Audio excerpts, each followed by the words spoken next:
Good day, everyone. I'm Joanna Hazel Perjes from BTLED 2A. For today's video, we will talk about caregiving. But before we start, let's talk about its subjective. At the end of this video, you will identify first the responsibilities of a caregiver, and second, how does caregiving works. So, what is caregiver? According to Surpass, a caregiver cares for the health and well-being of someone who needs help with their daily tasks and activities. If we hear the word caregiver, we immediately think that it is taking care of the elder people, but it doesn't limit on that. It includes people who was involved in an accident and weren't able to do some activities for a while. The caregiver will take care of him or her. Also, people have memory issues. Caregiver could also help to attend their needs, and people who have chronic conditions to provide support and encouragement to the patient. But most importantly, the elderly people.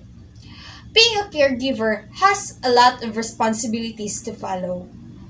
First is to assess their patient's medical needs. As a caregiver, you may need to track your patient's medical appointments and manage their medications. Because as a caregiver, you must check and keep track on your patient's health. Second of their responsibilities is to prepare a care plan. To be an effective caregiver, you must prepare to a care plan that will address your patient's needs, a plan that will help you to determine how many hours of care a day your patients will require to ensure his or her safety. Third is assist with their basic needs.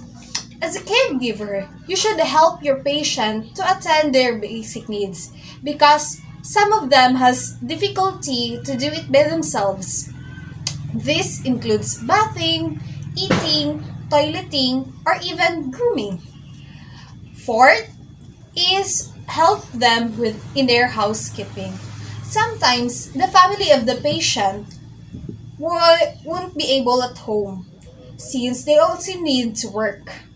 As a caregiver, one of your responsibility is to help them in their housekeeping since your patient can't do it by themselves.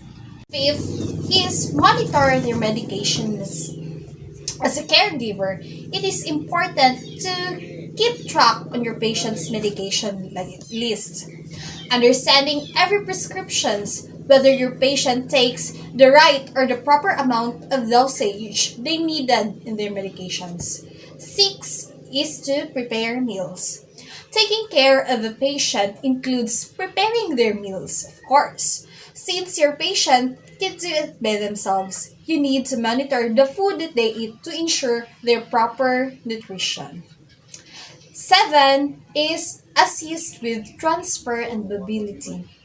Since your patient must have difficulty in moving, you need to be there in their every steps, assisting them in their every move, from their bed in the morning to their chair in the afternoon. As a caregiver, you must ensure your patient's safety and prevent them from falling, especially on hard objects, because it might cause them a knee injury. So, that's all. That's are some of the responsibilities of a caregiver.